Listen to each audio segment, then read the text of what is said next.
This section, we're going to talk about the cost of home ownership. If we remember from the topic from the car, we had exactly same formulas. So whenever you're borrowing money, this is the formula we're going to use.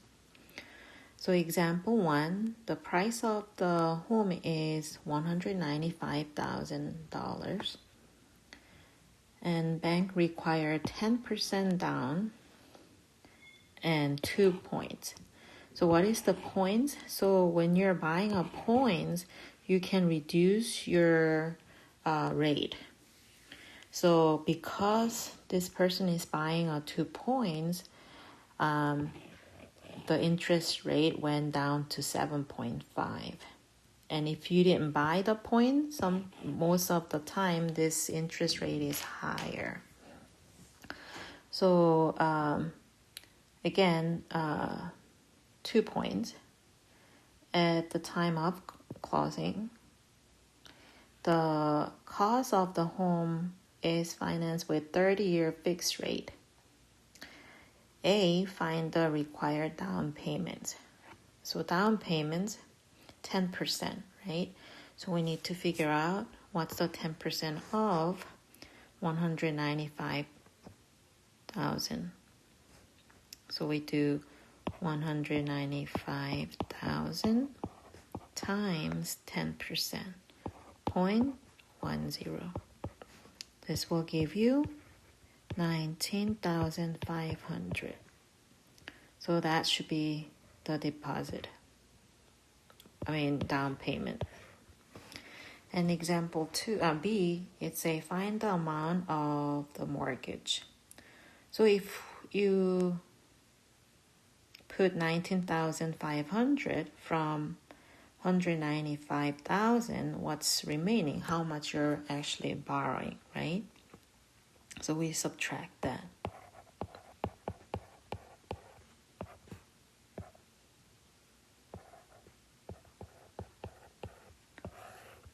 So then the amount that you're actually borrowing is 175 and 500. So it will be $175,500.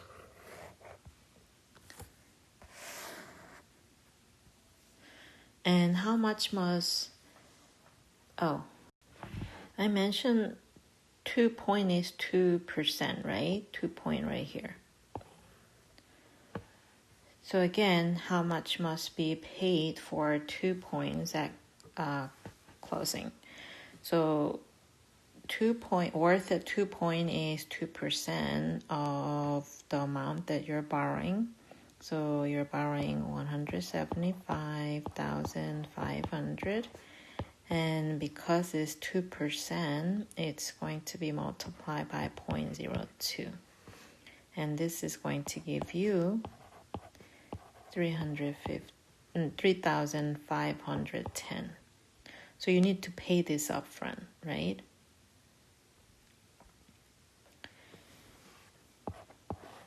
With down payment.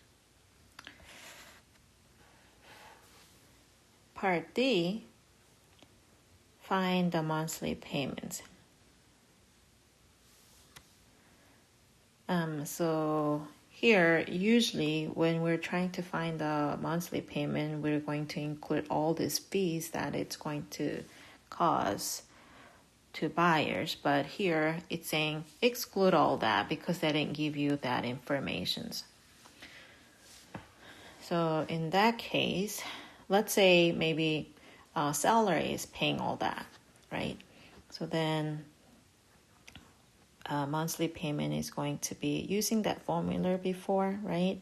So it'll be 175 and 500 times, because that's how much you're borrowing, 0.075 over 12 all over 1 minus 1 plus 0.075 over 12 and negative 12 times 30. So year become bigger when you're comparing this problem with car loan, right? And make sure difference between numerator and denominator on the calculator. And again, this is going to be close to about 1,227. And this is going to be your monthly payment. And E, find the total interest paid over 30 years, right? So what I need to do is monthly payment times, it's paying every month, right? For how long? 30 years. So you're going to multiply all this and then subtract the principal, the actual amount you're borrowing, right? It will be 175,500, which you get 441,720 minus 175,500. This gives you about 266,220. And that's going to be your total interest over 30 years. That's a lot, right? So actually you're paying more than your principal.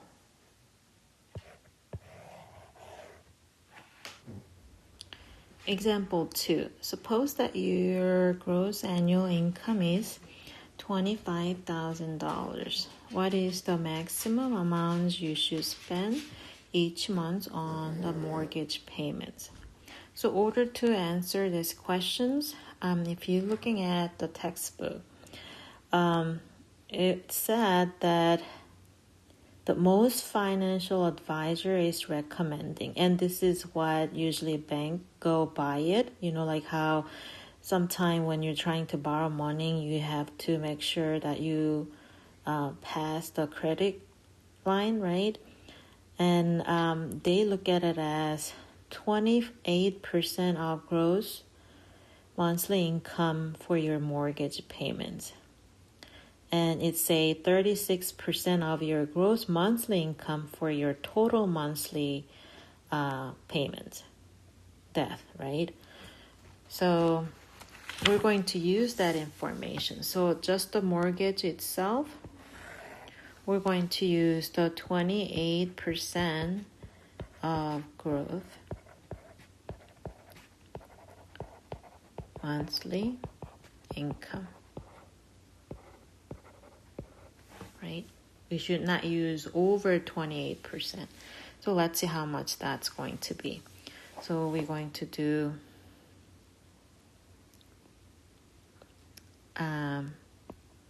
25,000 divide by 12 because monthly income, right? You're going to divide by 12 to find out what will be monthly instead of annually. And this is going to be 2,083. And then you wanted to find out what's the 28% of it. So let's multiply by 0.28. And it gives you around 583. So you should not spend more than 583 monthly on your mortgage.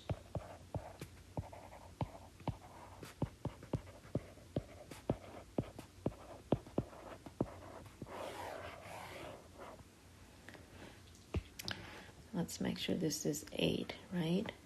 Maybe I need to erase it and make it 28 better looking. So B, what is the maximum amount you should spend each month for total credit obligations, right? So remember, total credit, that's going to be now 36% of gross monthly income. less than this amount, right? So if I wanted to find the 36% of monthly income, we figure out here, this is our monthly, your monthly income in this example.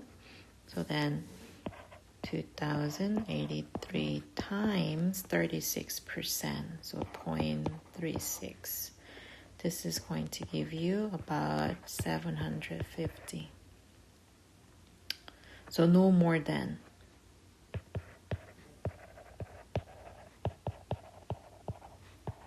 $750 all total. And let's say maybe you don't have any other spending, then your mortgage can be that high. But usually people have other payments like car, right? Or your insurance, or your medical payments, whatever other pay, credit card, that, right? All this. So this time, see if your monthly mortgage payment is 80% of the maximum amount. So you spend, pretty larger amount to your mortgage first, and then you wanted to figure out maybe, how much I can spend more on the car or something else, right? What is the maximum amount you should spend each month for all other debt? It could be car, it could be credit card, round all computations to nearest dollars, right? So let's look at that.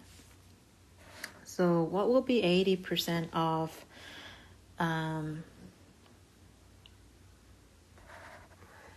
your max, right? Your max is going to be 583. So 80%.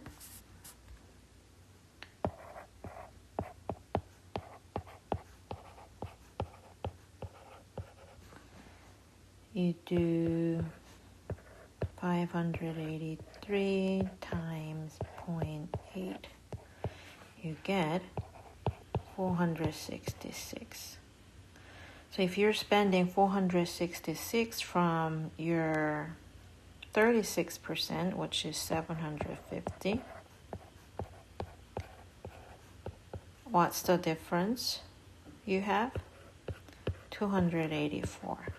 So you should be able to spend $284 more into different items.